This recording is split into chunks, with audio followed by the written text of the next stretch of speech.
Good morning. This is Grateful Ed. Hope you're having a fantastic day. It is undeniably, there's a lot of energy in the air.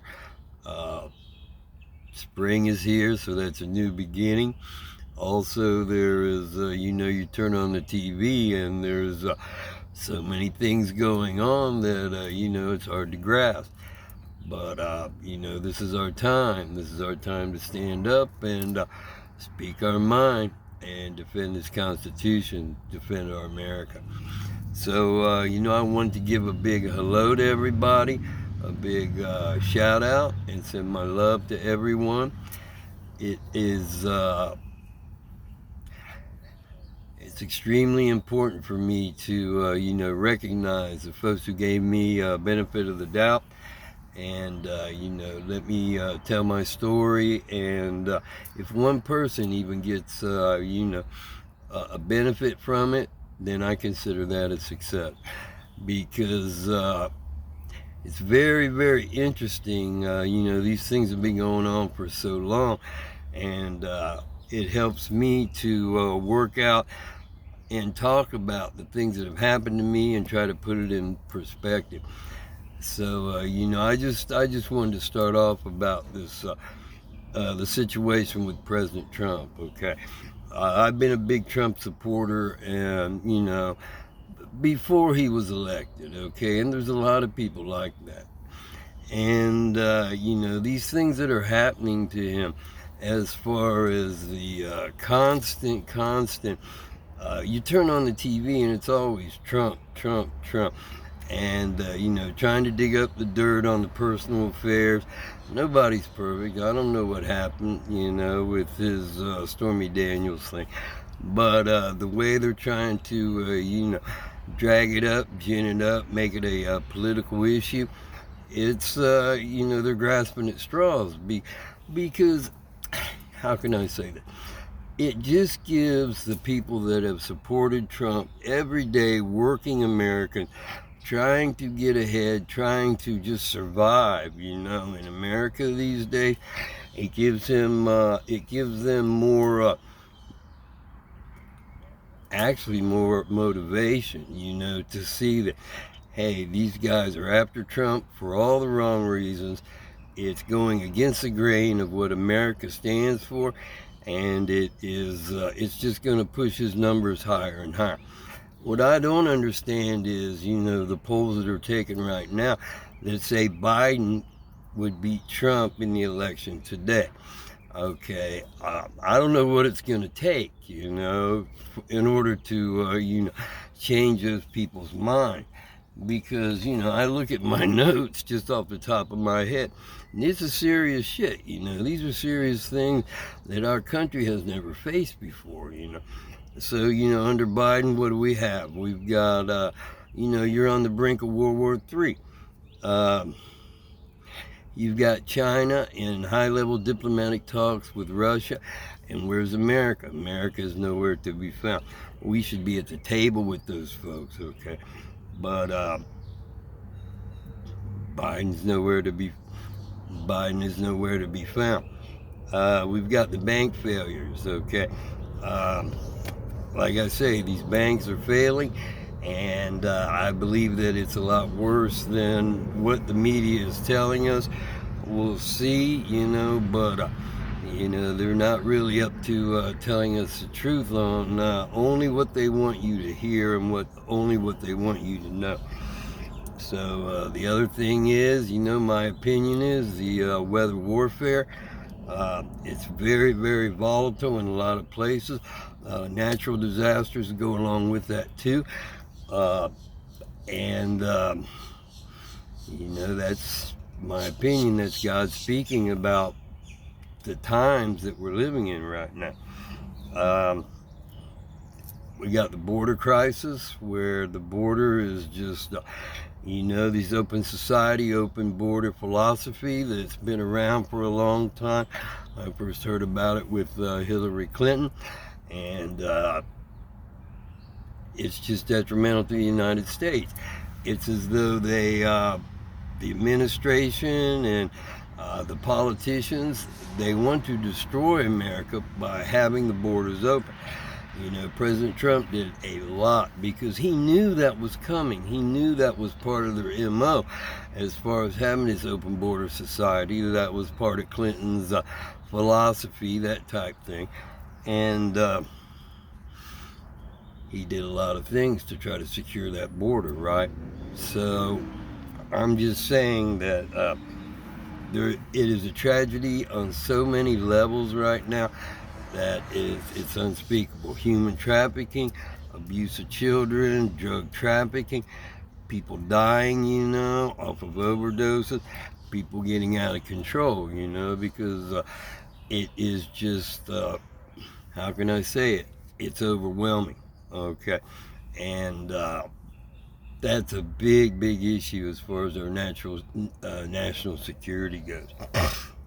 And, you know, I got to talk about the chemical attacks our country's facing right now with these train derailments, and especially when it comes to East Palestine, Ohio. These folks are standing up, and I salute them, you know. I really have to, my heart goes out to them. They've ruined their town, they've ruined the air, they've ruined the water, they've ruined a lot of people's health, and you know, it just shows that there's no regard for the people, common everyday people. And these things got to change. President Trump is the exact opposite. When it comes to that, he cares about people. He knows that he knows they're coming after us, okay? And that's exactly what you see happening, all right? And, you know, Biden's focus on Ukraine. Biden's focus on Ukraine is, how can I say it? We're pouring all this money and weapons over there. They just want to bankrupt America, you know, and have America just like any other country, any other European country, or pick your country all around the world, where the, how can I say it? The government has full control over their people. So, you know, when it comes to these things with President Trump, I'm just saying that it just galvanizes the people. As far as supporting someone who will support them, and not a Biden. You know, he's been in there so long anyway. You take a look at his history, you know, he's got a history. Racism, kickbacks, cronyism, fraud, you know, you name it. He's got a little bit of it if he's been in office that long, right? So that's my take on what's going on. And, you know, they're trying to get Trump on some ginned up charges. I guess the statute of limitations is expired too. But I really don't think it's going to work. I really, really don't. Our country is too strong, and there's too many people who see right through that bullshit. And, you know, hopefully every day there's more and more people that are seeing right through it too. So, I want to continue on and talk about this gang stalking. It's a miracle I'm alive, okay? And I thank God every day that at least, you know, I can tell my stories about what I've experienced, okay? And, you know, try to let people know that this gang stalking is real.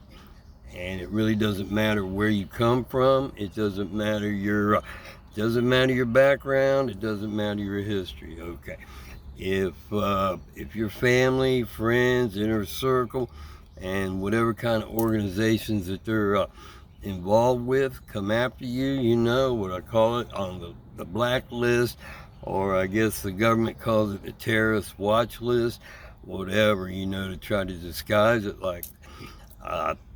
They'll come for you, okay? Doesn't matter you're a senior citizen, doesn't matter you're military, ex-military, none of that shit really matters to them, you know? And like I say, every day I am very, very thankful for everyone working at different levels that I don't know about yet, but they're to try to do the right thing and really expose the people who are setting up all these operations, you know, in the hometown. So Um, so, when I was under attack, when I was under attack, I reached out to her old friend in the Philippines, and there is a lot of things that I don't understand about how they connected the dots between the hometown and the military and overseas. But this is one story that I'll tell you, really opened my eyes. So, a good friend of mine in the Philippines is Wiggs, and also his wife, Mercy. We would be together on many occasions, and she's a great cook. We would have really good conversations. If I was visiting the house, or we rented an apartment from her for a year, and so we had a relationship going as far as being friends and talking about things. So, I don't know how far into this thing I was. I think it was a year, maybe more, as far as being attacked.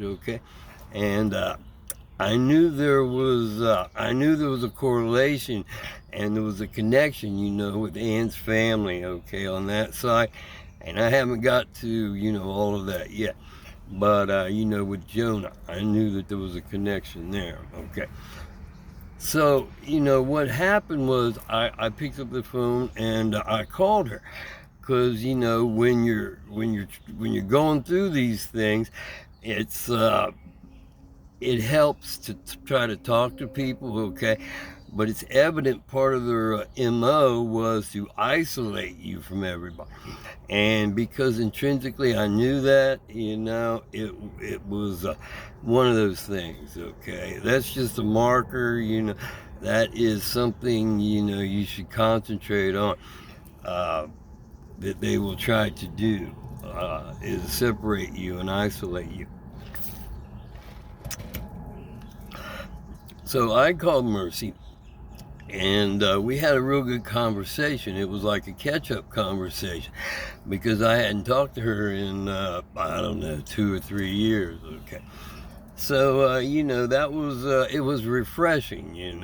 It was refreshing not to have somebody gaslighting or running their operations on you, like in the local, uh, there in Mason, or with the organizations, with the shops, and on. Everybody together on that. So, I called her. We had that good conversation, got up to speed and everything. And, I called back. I don't know how much later I called back.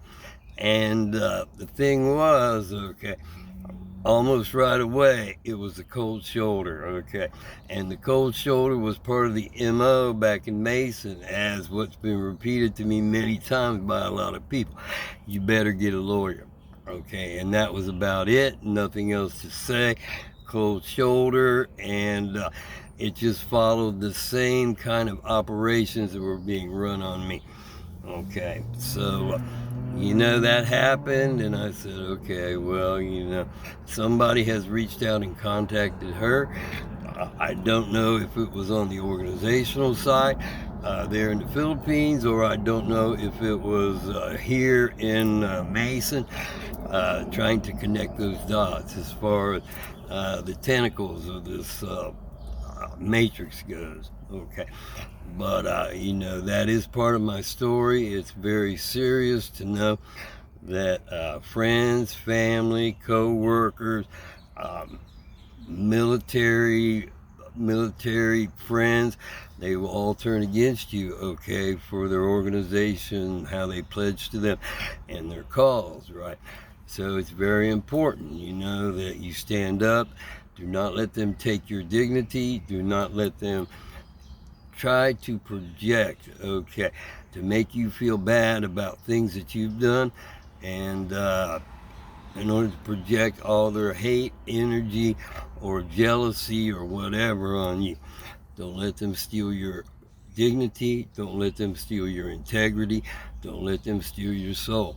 You got to stand up and, be strong. Your faith in your higher power, your confidence in yourself, and your resolution, to carry on, and so you can be yourself and contribute the things that you have intrinsically that God has given you.